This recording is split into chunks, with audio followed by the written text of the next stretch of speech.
The most powerful Chinese entertainer in the world still lives with his parents in Shanghai. He gave up Stanford, gave up the Olympics, and talks about depression and anxiety on camera. And somehow, he became one of the most followed Asian artists alive with more than 100 million followers globally. At age 17, Jackson Wang was admitted to Stanford and was on his way to the Olympics for fencing. Then he threw all of it away in the trash, flew to Korea alone, and started from zero as a K-pop trainee, which is the lowest rung in Asian entertainment. Dalai Lama once said, approach love with reckless abandon. Jackson applied that energy to life. Jackson is also not a stranger to controversy because he has always been openly Chinese. At a time when many Chinese stars in K-pop softened their identity by using Korean stage name or giving vague answers about where they're from, Jackson repeatedly said he was from China. And during the Hong Kong protests, after protesters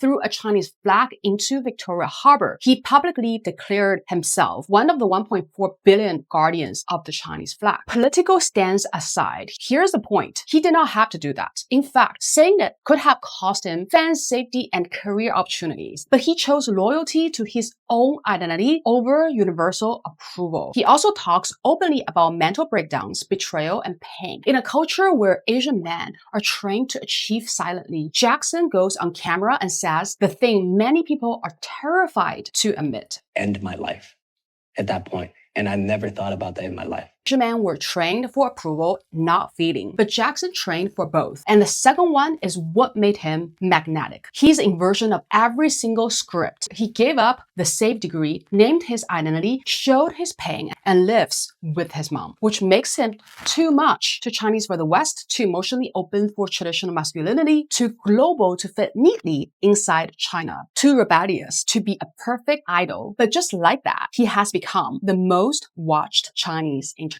because he is unapologetically himself. Do you think Asian soft powers comes from being more palatable or more unapologetic? I'm Crystal. I'm at the magazines you can see. Follow me to take your agency back.